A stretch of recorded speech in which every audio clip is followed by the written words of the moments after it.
Good morning, world, and welcome back to another episode of the Danny DeBrito podcast. I am very excited to be here with you today, as always, sharing ideas around personal development, how to improve your life and those around you.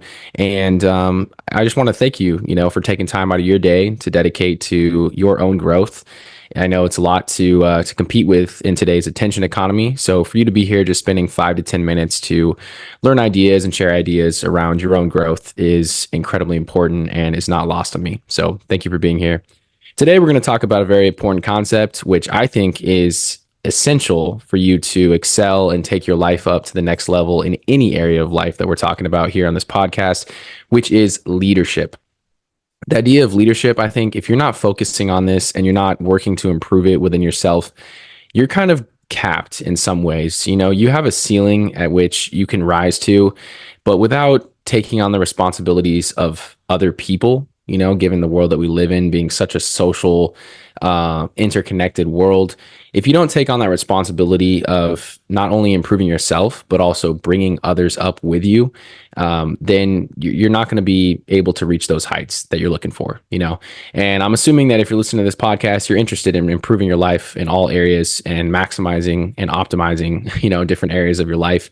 And so leadership is one of those areas that is really hard to pin down. It's a bit nebulous. There are a vast amount of leadership styles out there, and there's a vast amount of literature on the subject. There's all sorts of coaching programs and different corporate leadership programs that you can look into if you're really trying to focus on a specific leadership style. But I want to share the idea today just on two different ways of developing leadership in yourself. These are two different ways to lead.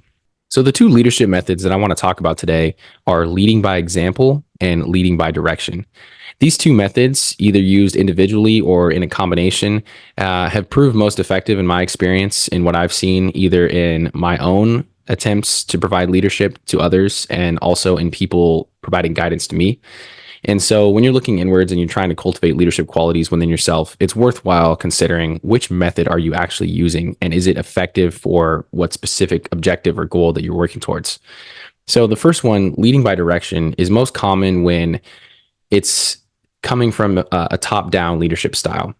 That is, if there's a gap in abilities, in knowledge, in experience, in seniority between the person providing the leadership and the person receiving it.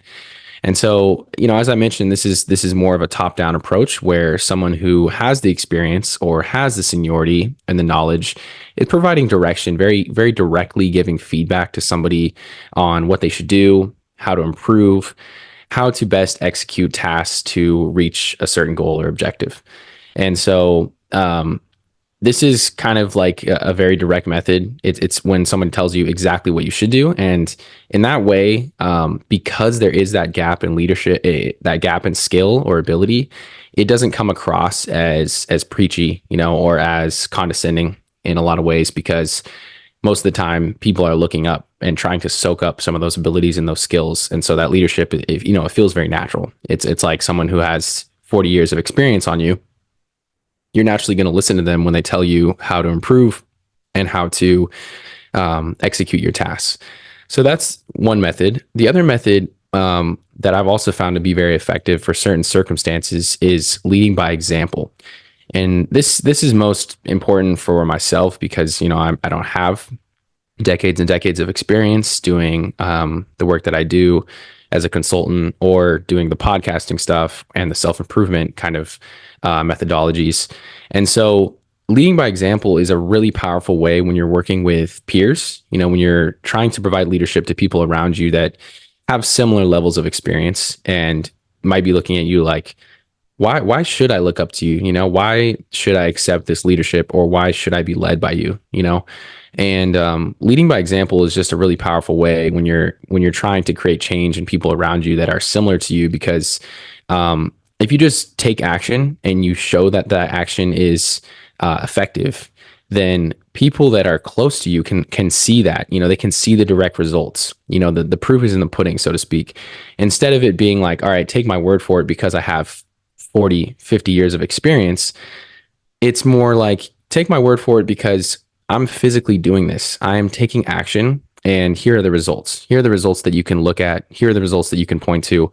And this is exactly why you should look up to me as a leader, And so I found that this is very effective in a lot of ways. And it's a shift that I'm actually trying to make here on the podcast and in some of the ideas that I'm trying to communicate, because I don't want to come across as preachy. I never have wanted to be that person that's out there telling you how to live your life.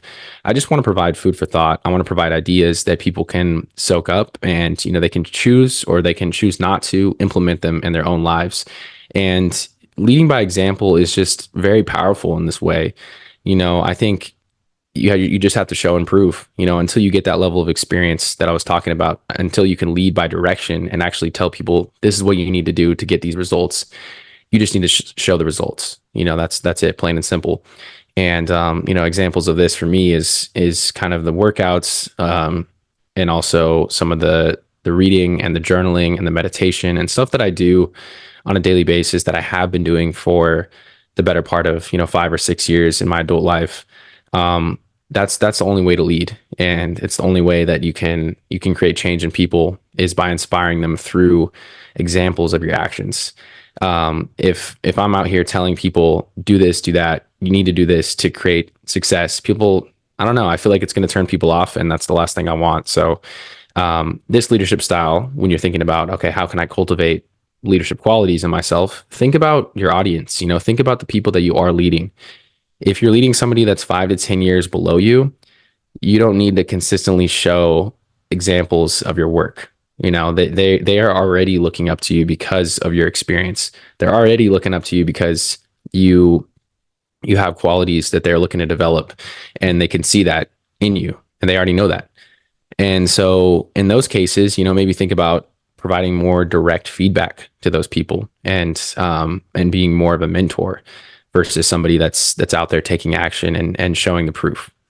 So just a couple things to think about, when you're looking at how to become a better leader.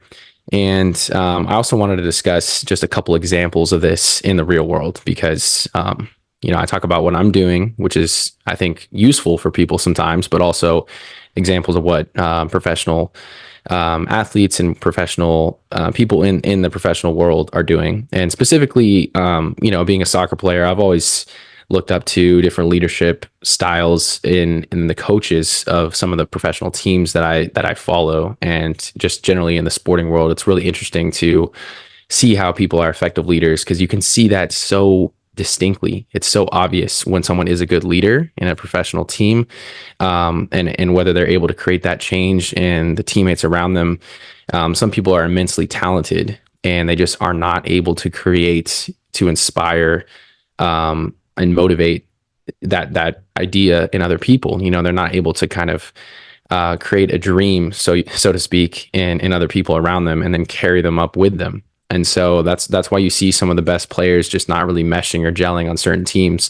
In the NBA, you put three superstar talents together, and for whatever reason, it just doesn't work out. You think everybody's assuming, like the Brooklyn Nets, James Harden, Kyrie Irving, and Kevin Durant. Like, you put these three guys on a team, and it's like, it's a wrap. These guys are going to win the championship, no doubt. But then they fall apart, for some reason, one reason or another. Maybe there's someone's kind of a sour apple in the dressing room, in the locker room, or one other person just doesn't want to relinquish that leadership role to the other person, and they're kind of butting heads for leadership of the team. There's a lot of different reasons why it collapses, but it's just worthwhile, thinking about, using those examples as a way to learn, very directly, instead of trying to go through it yourself. You can actually look at, what did they do? What exactly are they showing as far as leadership goes that makes it effective? And another example that I was thinking of was these two coaches that coached in the Premier League, England's, Premier League, the soccer league of the highest division there. And the two coaches are Sir Alex Ferguson and Pep Guardiola. And so Sir Alex Ferguson has a very interesting management style, and there's actually documentaries about this, why he was so effective. This guy was an absolute legend. He won the Premier League, I think it was 8 times in a row, won the Champions League multiple times, and made Manchester United an absolutely dominant force in Europe for many, many years, and particularly in England. And people want to know, like, what is it that this guy is doing that's so effective?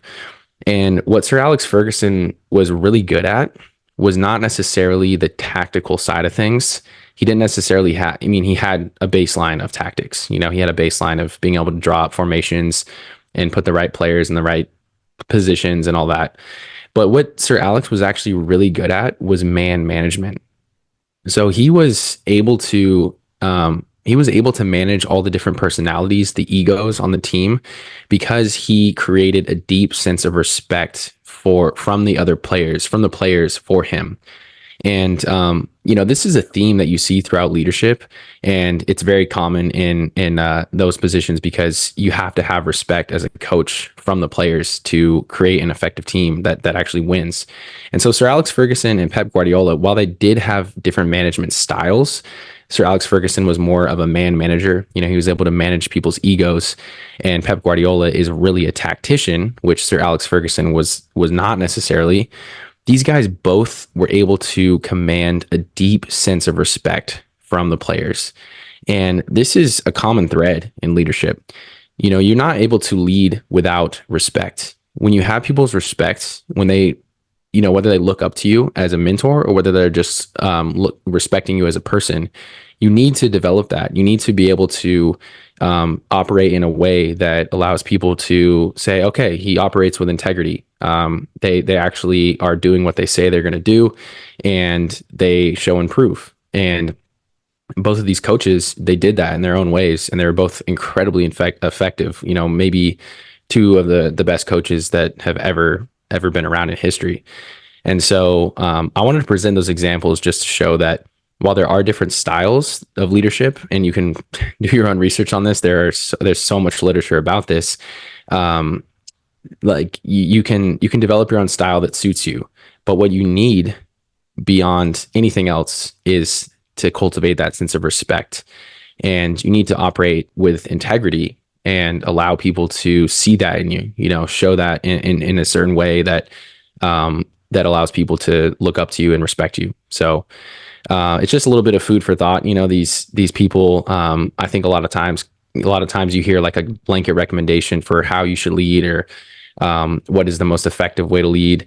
And it's not a one size fits all approach. Everybody has different personality types, which is why Sir Alex Ferguson was so good at man management. Sir Alex Ferguson had that charismatic approach where he was able to relate to players and vibe with them in the locker room. He was able to connect with people, and they really felt that, and he was able to instill a sense of belief in players because he just fucked with them. Like he was just so down to earth, and kind of he gave them respect just like he commanded respect from them. And Pep Guardiola he does have a little bit of man management in him. You can see that in the way that he talks to players, but he's really just a nerd tactically. He tactically nerds out about all the different formation styles and switching player positions and how you should operate during different time periods of the game. So he has a different leadership style that works for him. He might not be as charismatic as Sir Alex Ferguson. He might not have that same quality that allows for management of the egos on the team, but he finds what works for him, and he still commands respect from his players. Once you lose respect, it's all over. Once you lose the belief that players have in your vision and who you are and your fundamental character, once that goes out the window, it's hard to come back from. And that's why you hear about someone that's lost the dressing room. It's an expression you hear in sports media. Oh, they lost the dressing room and they get fired. They lost the dressing room. It's the same thing in any workplace. If you lose the respect of people around you, if you do something that is unethical, or you make a slip up that just really reveals your true character, and it's ugly and nobody wants to be around that, then their respect is going to disappear, and you're going to lose the dressing room, so to speak. All right, guys, that's all I got for you today. I hope it's some food for thought and helps you think about how you can become a better leader in your own life. As I mentioned in the beginning, you can't avoid leadership if you really want to level up in life, and it is a fundamental part of becoming the best version of yourself. All right, that's all I got for today, guys. Talk to you next week. Peace.